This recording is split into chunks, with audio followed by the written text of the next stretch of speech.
Proclamação do Evangelho de Jesus Cristo segundo Marcos. No primeiro dia dos ázimos, quando se imolava o cordeiro pascal, os discípulos disseram a Jesus: Onde queres que façamos os preparativos para comeres a Páscoa? Jesus enviou então 2 dos seus discípulos e lhes disse: Ide à cidade. Um homem carregando um jarro de água virá ao vosso encontro. Segui-o e dizei ao dono da casa em que ele entrar: O mestre manda dizer: Onde está a sala em que vou comer a Páscoa com os meus discípulos? Então ele vos mostrará no andar de cima uma grande sala, arrumada com almofadas. Ali fareis os preparativos para vós, para nós. Os discípulos saíram e foram à cidade. Encontraram tudo como Jesus havia dito e prepararam a Páscoa.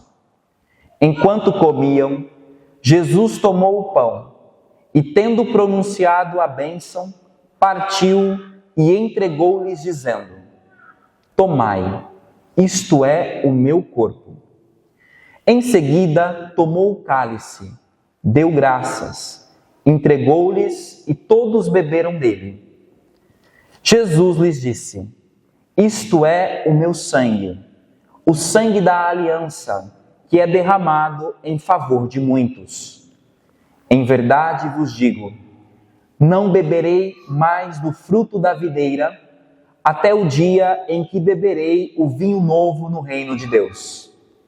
Depois de terem cantado o hino, foram para o Monte das Oliveiras. Palavra da salvação.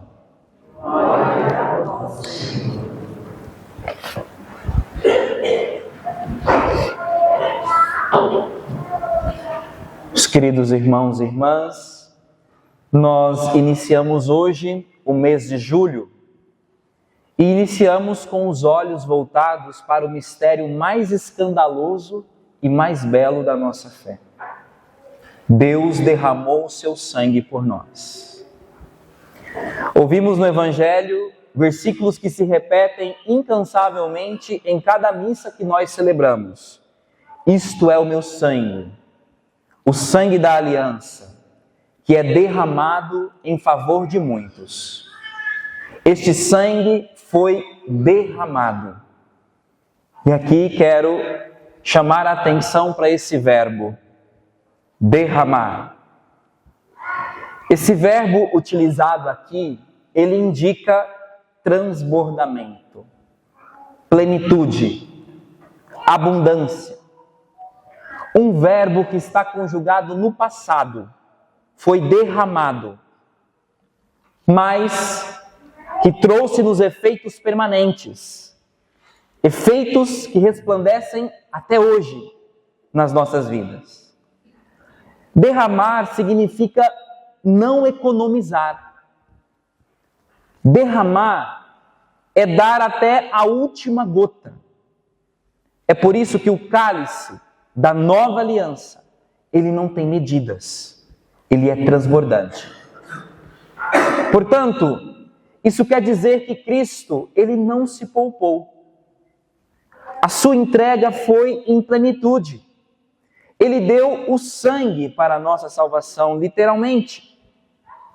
Então, celebrar este mistério é render graças a Deus, porque Cristo nos comprou por esse alto preço, pelo preço do seu sangue. Então, essa celebração e este mês de julho é uma celebração do transbordamento do amor de Deus por nós. É isso que nós estamos celebrando aqui.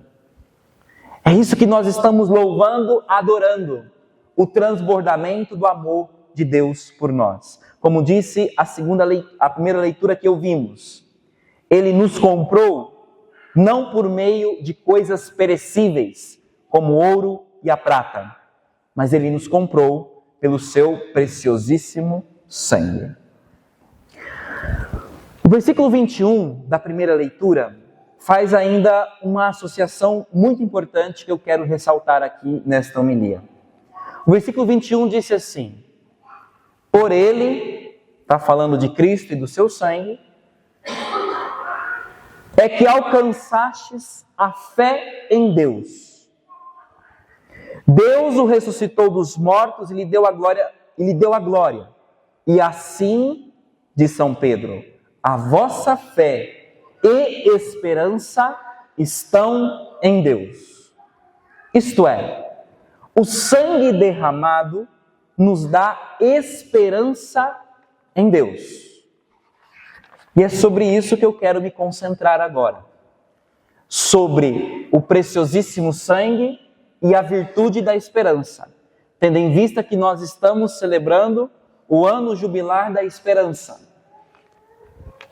Vejam bem, parece contraditório, porque como dizer que o sangue derramado é sinal de esperança, se na verdade o que acontece ali, que está muito bem sinalizado naquele crucifixo que está ali,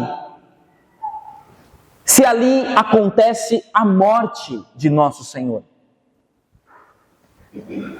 Como é possível dizer que no sangue derramado está a esperança, se a cruz, para muitos, ela foi na verdade o fim da esperança? Vale lembrar aqui a experiência dos discípulos de Emaús.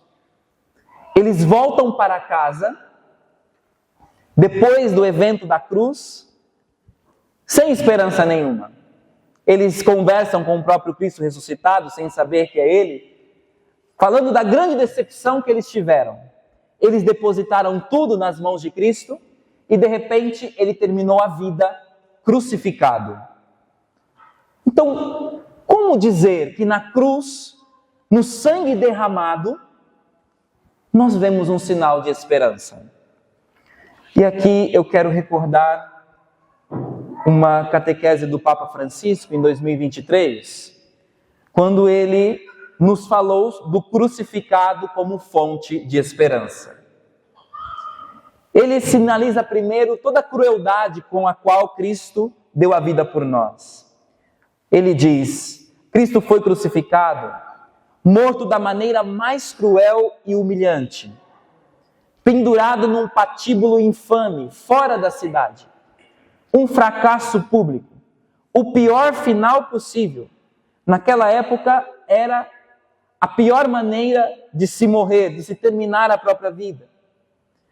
Pois bem, meus irmãos, muitos de nós aqui, hoje, podemos nos encontrar também sem esperança, desiludidos por causa das circunstâncias da nossa vida, pelos nossos fracassos pessoais, pelas situações difíceis que se nos apresentam.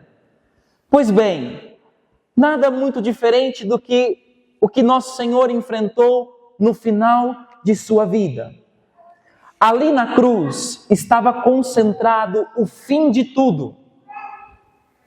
Mas pouco tempo depois, descobriu-se que na própria cruz estava um novo início.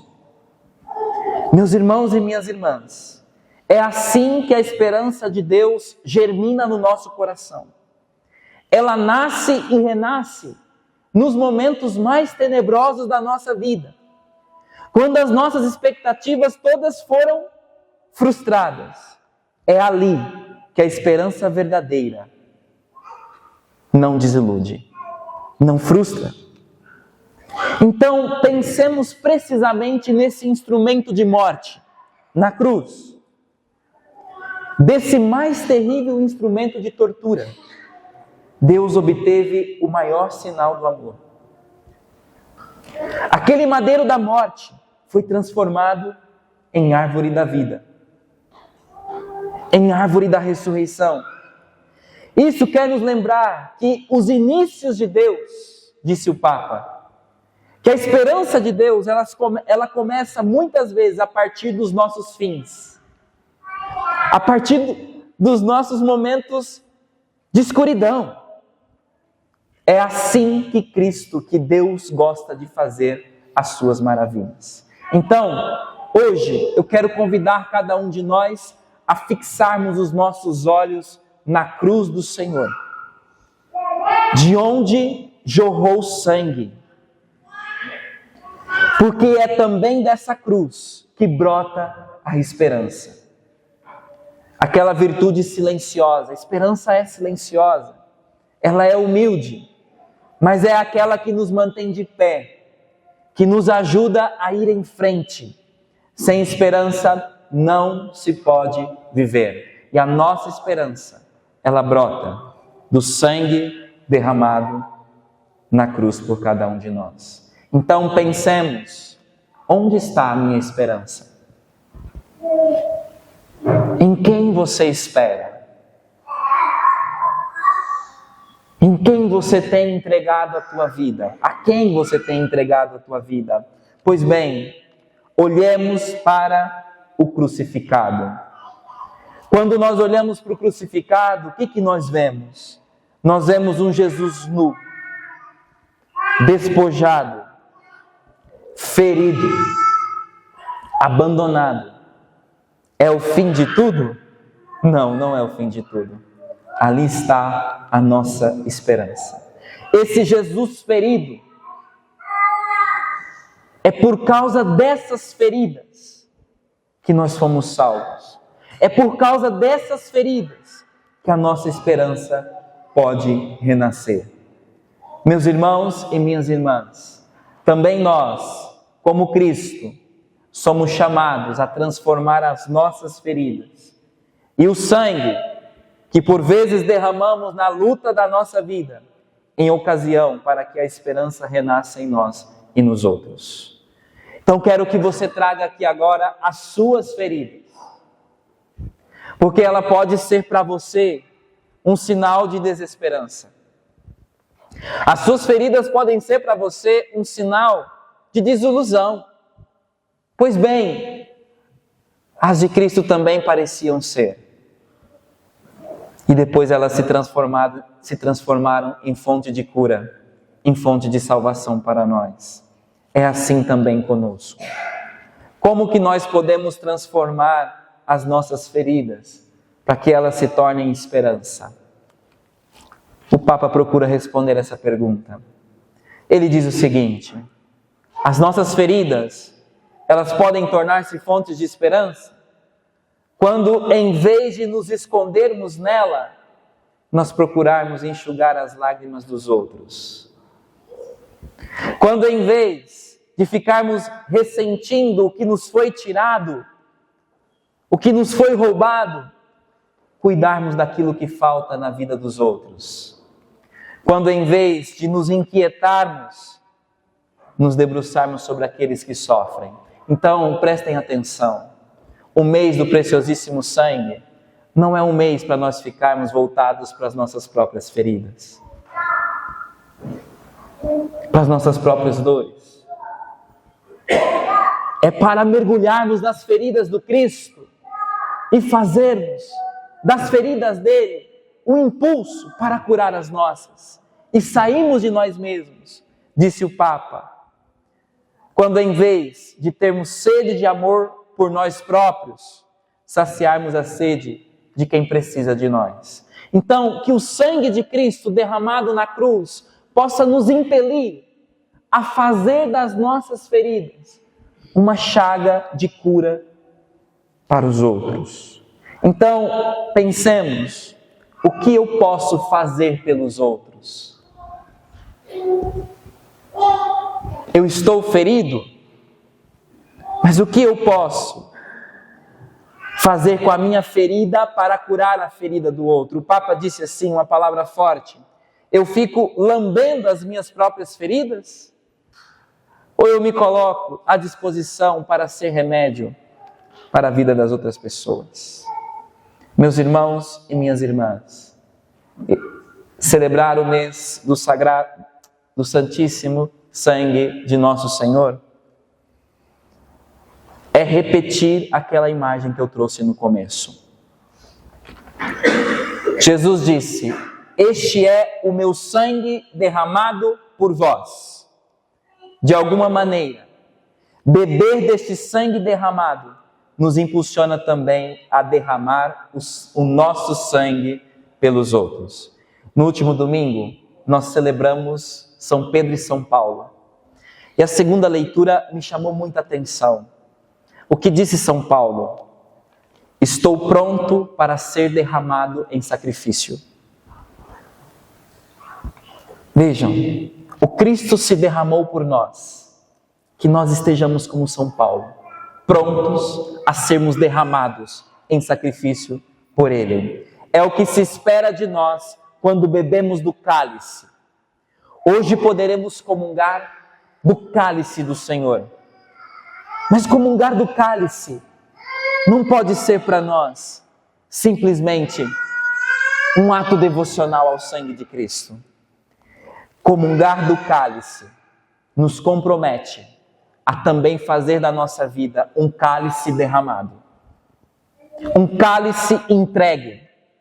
Um cálice sem mediocridade, sem reservas. Derramado implica plenitude, como eu falava no começo. Então, beber o cálice do cálice é assumir o compromisso de derramar a própria vida em favor dos irmãos. É assumir o chamado do martírio do cotidiano, a entrega silenciosa, aquele sacrifício de todos os dias que somos chamados a fazer. A renúncia de todos os dias, isso é derramar o sangue. Isso é dar sentido ao sangue que comungamos. Que ao bebermos do cálice nesta Eucaristia, assumamos também o compromisso de sermos cálice para os outros, vidas derramadas com esperança até o fim, porque é este sinal, é esta força que o sangue de Cristo quer imprimir nas nossas almas, a força da esperança, que não nos faz desistir ao longo do caminho, mas que nos faz perseverar até o fim. Então, que celebrar o sangue de Cristo possa ser para nós uma oportunidade de renovar a nossa esperança. Quando tudo parecia perdido, renasceu a esperança.